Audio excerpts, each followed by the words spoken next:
to the today's session. Today we are going to see about X.509 certificate. Okay, today we are seeing every certificates are in digitalized format. Have you all ever watched that before about 10 decades before, the community certificate, income certificates are in the form of a sheet of paper, but nowadays all these certificates are digitalized. So X.509 is a digitalized format of certificate. It gives the certificate format. Okay, the definition is X.509.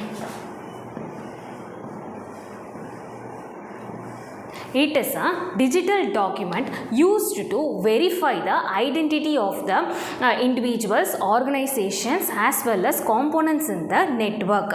Okay, the X.509 uses public key infrastructure method. You all have you all seen your mark sheet, Anna University mark sheet? It is in certain format such as name, register number, marks, then overall CGPA, then the signature will be there. So like that same way, the X.509 gives the format for the certificate. The 509 indicates the standard number which is defined by International Telecommunication Union. The X indicates the data network in the open system communication. So it is mainly used for the purpose of authentication. So in network security, what is network security? It is used to protect the data, connections and components during the transmission of the data. So in network security, three things have to be followed. The one thing is authentication. So am I authorized person to access this? So second one is confidentiality. So what is confidentiality? Consider in our college we are maintaining the students database. It should contain students name, their parents details, their annual income, students PAN card number, Aadhaar card number. So nearly we have collected many details about the student. It should be confidentially maintained. It should not be tampered or the data should not be stealed and it is used for some other purpose. So this is a confidential file should be maintained. So we have to maintain the confidentiality for the file. So third one is integrity. So integrity is nothing but while I am sending the data to another person, the data should not be modified or changed in the middle. So what I am sending is the same one has to be received to the another is called as integrity. So these three things have been mainly produced in the network security. So X.509 also produces the authentication of the certificates. Here we are using RSA algorithm for the encryption and decryption standards, and also we are using hash function algorithms to generate the hash function, and also we are using digital signature method. Okay, here a small diagrammatic representation how the certificate has been produced. First,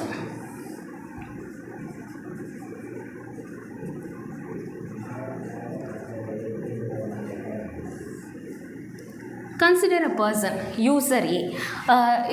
Their information ID is given. So if it is a student, the information ID is their register number. Then public key of the user A. Then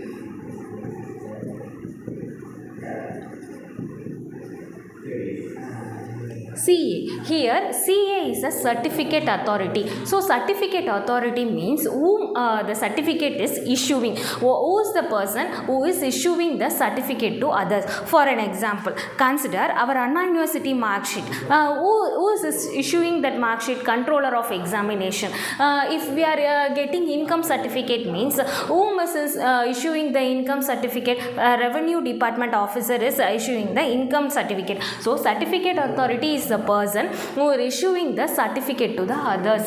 So their information ID is given. This is an unsigned certificate format. This format can be easily tampered. These data can be easily stealed. In order to avoid this, we have to make it as a signed one. To make it as a signed one, we have to generate the hash function. So to generate hash function, we are using the hash function algorithm. So hash function algorithm SHA or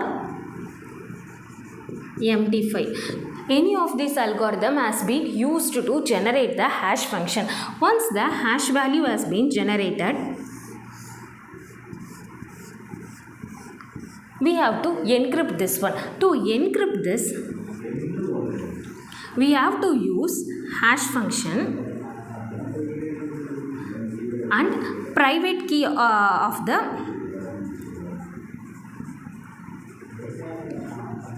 certificate authority. Here we have to encrypt using hash function and private key of the certificate authority. After encrypting this becomes a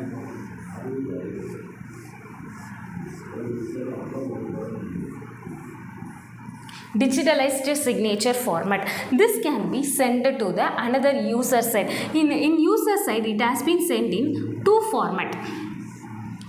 In the first format, an hash function has been generated, then a hash value has been generated. In the second step, on the how the user can view this certificate. If I am the user, I have to view my certificate using decryption. For decryption, I am using my public key. So, to decrypt this, I am using my public key. Then, the certificate has been available for me. This and this both value has to be in a equal format. The generated hash value as well as the certified value both should be in a equal value. If it is not equal means the certificate has been modified or altered anywhere. If it is equal means the certificate cannot be modified anywhere in the middle. This is the basic diagrammatic representation how the certificate has been generated. So next we are going to see about the format of the X.509.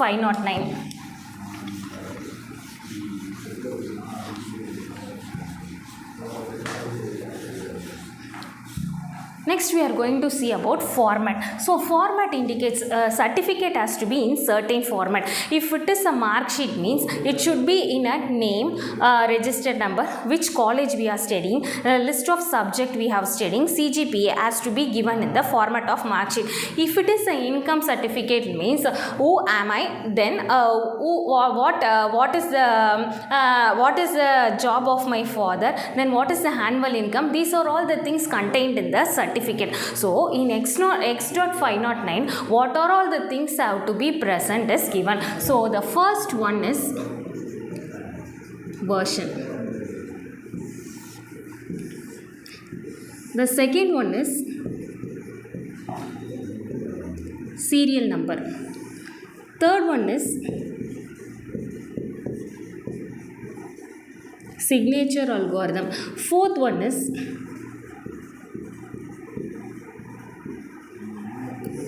fifth one is period of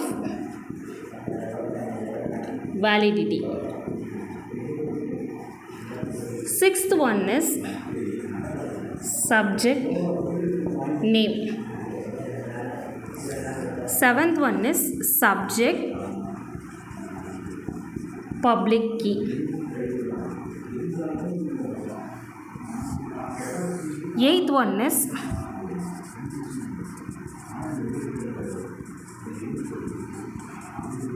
subject unique identifier, ninth one is issuer unique ID, the 10th one is extensions, and 11th one is signature. So this is the basic format of the X.509 certificate. So the first one is version. So every certificate has a version number. So the X.509, the first version contains till subject private key, version 1. So the version 2 contains till subject issuer unique ID, version 2. So version 3 contains till signature. Currently version 7 is we are using. Second one is serial number. Serial number is nothing but it is present in the right top corner of our certificate. For an example, Consider your semester mark sheet. In that right top corner there will be a serial number is, apart from register number, there will be a serial number is present in the right top corner. This one is nothing but same. So serial number is that should be present on the top of the certificate. Then signature algorithm. Previously we are seeing that in the diagram we have used the algorithm for producing the digital signature, that is the signature algorithm. So next one is issuer name. So issuer is who is going to give the certificate. If it is a mark sheet means Anna University Controller of Examination giving the mark sheet. So it's one of the issuer. If a revenue department officer is giving the income certificate, is one of the issuer. So issuer name means who is giving the certificate. Then period of validity. So period of validity indicates so at what how much period the certificate is valid. It tells the period of validity. For example, if we are getting a OBC certificate means it is valid for 1 year. So like that. So validity indicates how much time it can be used. Then subject name, to whom the certificate has been given. So if mark sheet is given means there should be a student name is there, right? That is the subject name. Then subject public key. Okay, so to decrypt we are using the private public key of the user. So here so who is the user, their public key has been used, is called as subject public key. Then subject unique ID. Okay, if in a class there are two students having the same name, having the same initial, how we can differentiate? Through some unique ID like registration number or Aadhaar number. So some unique ID we are using to differentiate both of them, like that. So subject unique ID means if both person having the same name, the unique ID is used to differentiate the both of them. The next one is issuer unique ID. Okay, if I am the issuer of mark sheet means my name is Kanmani. So in my workplace there is another person named Kanmani means who is going to issue this? So we both have some university ID, right? If my ID is 15, another one ID is 16 means I having a special unique ID for me, that is 15. So issuer unique ID means that if I am the issuer means I should have a specific ID, that is I am only. So that is the issuer unique ID. So the next one is extension. Extension means additional informations given in the certificate. For example, in your mark sheet register number is printed, so a number of subjects you are writing is also printed, and then your CGPA is printed, then GPA is printed, signature is also there. Then on the, have you ever watched the back side of the mark sheet? They will give the formula how to calculate CGPA or GPA. So it is an additional information to get how the work has been done. Okay, so extension means the additional information about the thing we are using. So the last one is sign. Sign means a digital signature. So the valid person's signature. This is the format of them. X.509. So version, serial number, sign algorithm, issuer name, period of validity, subject. So public key, subject, issuer, unique ID, extension and signature.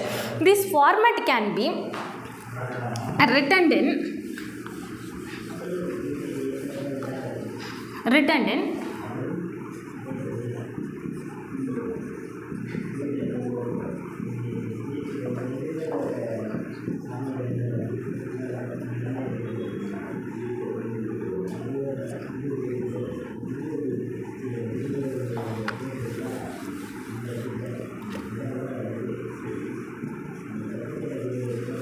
So this certificate format have been written in a written notation. So it indicates CA of A. CA means certificate authority, A means user. Here the certificate authority will provide version, serial number, signature algorithm, certificate authority name, that is the period of validity, then user public key. This all should be contained in the certificate format. Okay, this is the format of the X.5.9. So next thing we are going to see is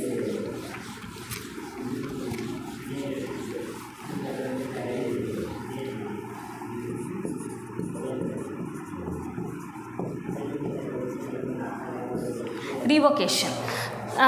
Till now we have get the certificate. So what is revocation? Revocation is nothing but returning back of the certificate. So revocation is different from expiry. Expiry means the validation period has been completed, means it's an expiry.